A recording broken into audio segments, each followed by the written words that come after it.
Welcome to the Orange Twist, your 10-minute shot of insight to shake up your thinking on leadership, culture, and change.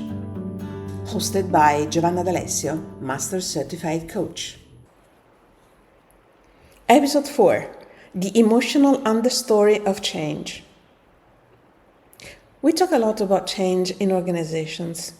Timelines, budgets, milestones, new structures, fresh strategies.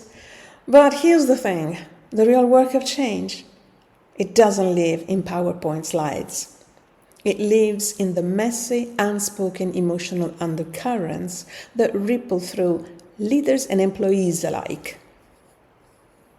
Barry Oshry, after decades studying organizations as living systems, said that every person in the system has their own truth. And during change, those truths, they are rarely neat. Some feel relief. Oh, finally something is happening. And others feel fear. Oh, what will I lose? Will I still belong here? And leaders are in a peculiar double role. Architect of the change on one hand, and passenger on the emotional roller coaster on the other. I like to picture it as holding up two mirrors. One faces outward.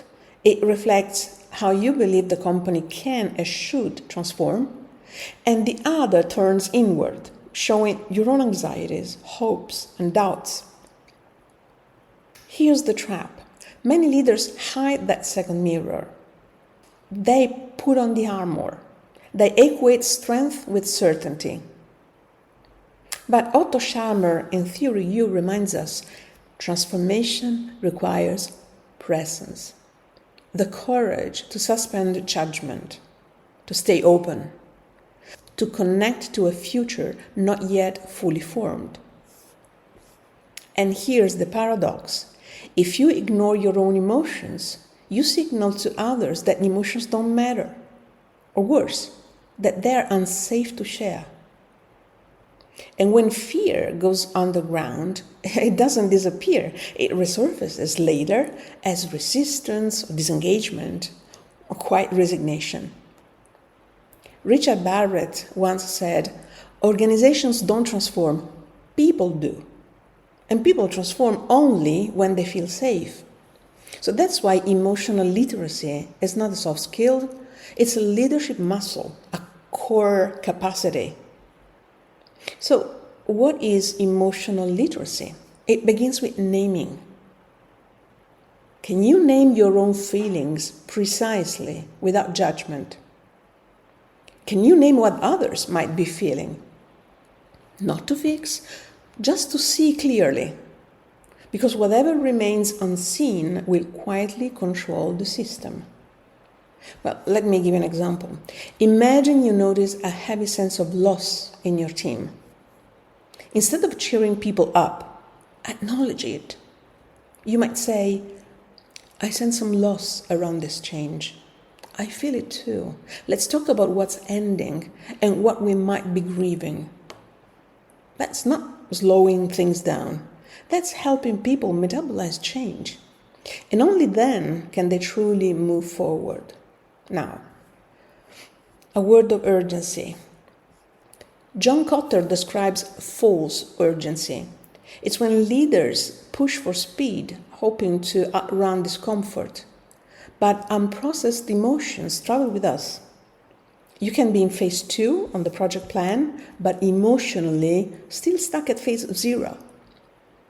True urgency is different. It's facing reality exactly as it is, emotions included. Because people's inner state determines whether change sticks or slips away.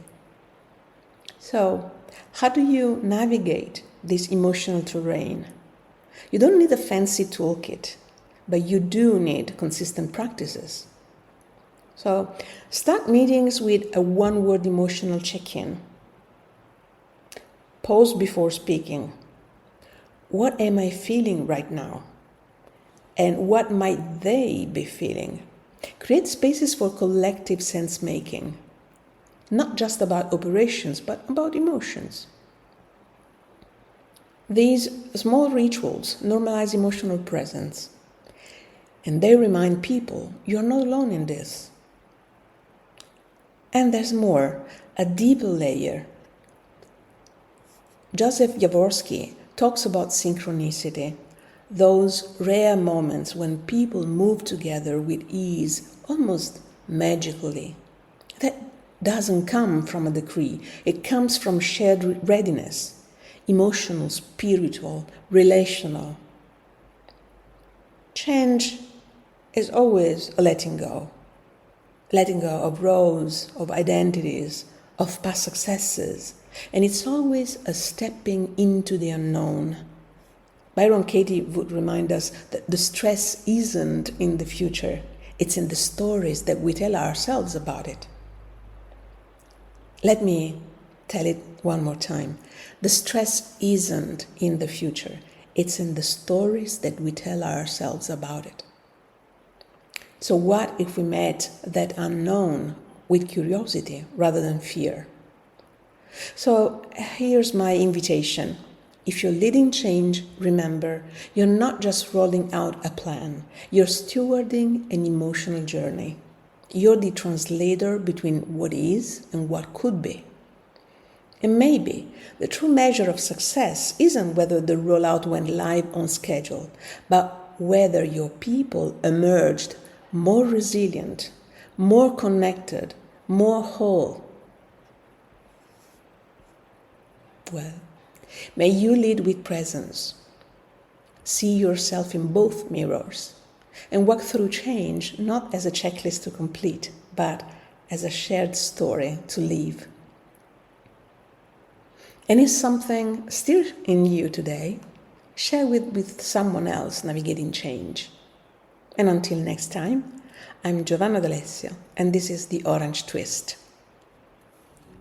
If this episode stirs something in you, subscribe to The Orange Twist, your weekly shot of insight on leadership, culture, and change, served with a twist.